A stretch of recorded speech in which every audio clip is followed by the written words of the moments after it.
This is the 9th video of Play Chess and Play It Good, and in this video we will be talking about the draw. So there are a few ways that a draw can happen. I will be covering most of them except for one that I'll talk about in a separate video because that one's a little harder to understand. So the first one is an agreed draw. When you or your opponent offers a draw and you accept it. You can also decline it, of course, if you think you can win. But in this case, it's most likely going to be a draw unless you blunder something. Well, blunder your queen or your king, I don't know. And then you would basically offer a draw if this would happen. You don't always have to if you think you can win.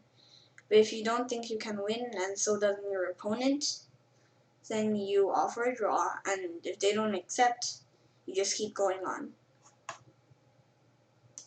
So the next one is called Insufficient Material.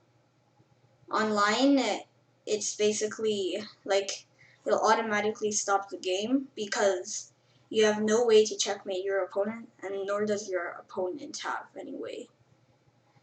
Like a bishop is not enough to checkmate a king, but like if the bishop was with something else, it would be able to. But a bishop and a king versus a king is not enough to checkmate.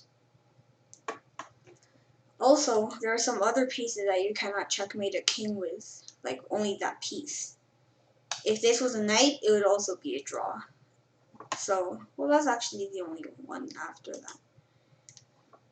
So this is another example, which is maybe your opponent was really happy because he is beating you because he's up a lot of pieces, but then when he was doing his victory dance, his time ran out. So if his time runs out and you don't have enough to checkmate your opponent, it becomes a draw. It's called timeout versus insufficient material. So, and this is called the threefold repetition, which is when you go into a position that is the same 3 times. Like, it's kind of tricky, but this is the first situation, or the position that happened. This is the first one. Everything is like this. If you're playing over the board chess, you should be like you should remember the position. And now, like many people will think that this is only the second time it happened, but this is already the first time it happened.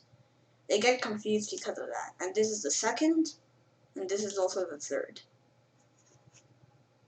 which is why it would be a draw. And they don't have to be the same the whole way. Like, you don't have to play you don't need the same positions like the whole time. Like, just let me show you. So this is the first time this position has occurred.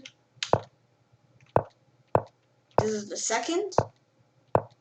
And now your opponent thinks, I don't want to draw, I'm up material. And he moves here. And then you move your king here, and you move it back. Your opponent moves it back there.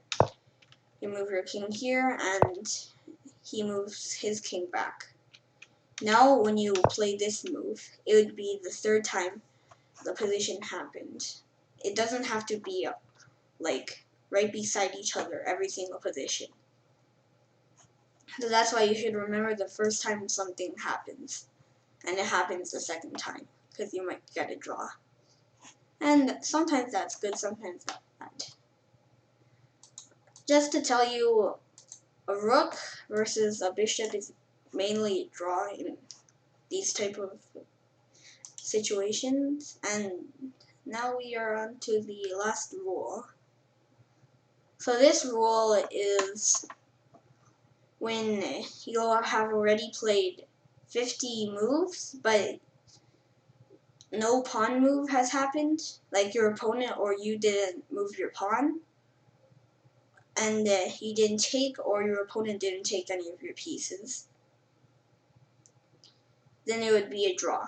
If you like played for 50 moves. So it's basically like your opponent just keeps putting moves, and then, well, I don't want to do it for 50 moves because that would probably make the video way too long for you guys to watch, and it's not fun.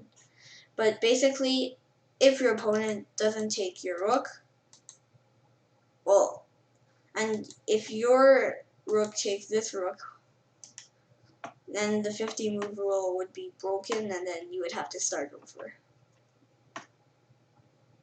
So I hope you learned like what a draw is and all the ways the draw can happen, and subscribe to my channel, 26 Diagonals. Give the video a like, and bye.